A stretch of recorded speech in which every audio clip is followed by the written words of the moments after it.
તમારું mobile pack recharge 28 દિવસનું જ કેમ હોય છે, આખા મહિના માટે કેમ નથી? શું તમે કદી વિચાર્યું છે કે દર મહિને પૈસા ખર્ચવાનો આ રણનીતિક જાળ છે?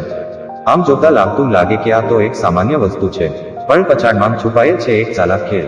ચાલો આજે આ રહસ્યના પડદાઓ મૂકીએ. આ વિડીયોને આખું જોઈશું, કારણ કે આ વિષય તમારા દિમાગને હલાવી નાખશે. ચાલો સૌ પ્રથમ સમજીએ કે આપણે સામાન્ય રીતે મહિનો એટલે શું માનીએ છીએ. મહિનોમાં 30 કે 31 દિવસ હોય છે, અને ફેબ્રુઆરીમાં 28 કે 29. તો પછી 28 દિવસનો પ્લાન કેમ? આનું સરળ જવાબ છે બિઝનેસ સ્ટ્રેટેજી. મોબાઈલ કંપનીઓ કોઈ પણ સેવા આપતી વખતે ફક્ત ગ્રાહક નહીં જુએ, પણ પોતાનું નફો પણ જુએ છે. એવો કાયમનો રિવાજ હતો કે પ્લાન 30 દિવસ કે એક મહિના માટે હોય.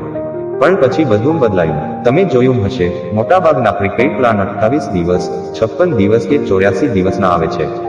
શા માટે એવું? તો જવાબ છે 12 રિચાર્જ નહીં, પણ 13 રિચાર્જ. દર વર્ષે એક વધુ રિચાર્જ કરાવવાનો ગણિતી કમાલ. એક વર્ષમાં 365 દિવસ હોય છે. જો પ્લાન 30 દિવસનો હોય, તો દર વર્ષે તમને ફક્ત 12 વખત રિચાર્જ કરવો પડે. 30 ગુણ્યા 12 બરાબર 360 દિવસ.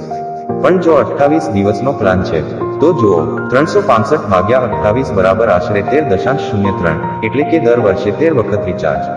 એટલે કે કંપની તમારા પાસેથી દર વર્ષે એકવાર વધુ પૈસા કમાય છે.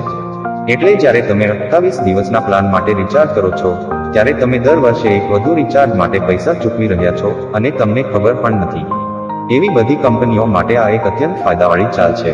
વિશ્વાસ ના આવે તો ગણતરી જુઓ. ધારો ભારતમાં 40 કરોડ લોકો પ્રીપેઇડ પ્લાન વાપરે છે, અને જો દરેક પાસેથી દર વર્ષે એક પ્લાનનું વધારાનું પૈસું આવે, તો કંપની કેટલા કરોડ રૂપિયાનો ફાયદો કરે છે.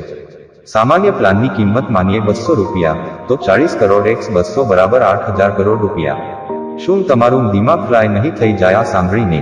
પણ હવે પ્રશ્ન એ છે, શું આપણે કંઈ કરી શકીએ? સત્ય એ છે કે અત્યારના નિયમો અનુસાર TRAI telecom regulatory authority of India એ કંપનીઓને 28, 56, 84 દિવસના પ્લાન આપવા પર રોક લગાવેલો નથી. એટલે કંપનીઓ આ લૂપહોલનો ભરપૂર ઉપયોગ કરે છે. એટલે અમે તમને એક જ સલાહ આપીશું: જાગૃત રહો, ચેતી રહો.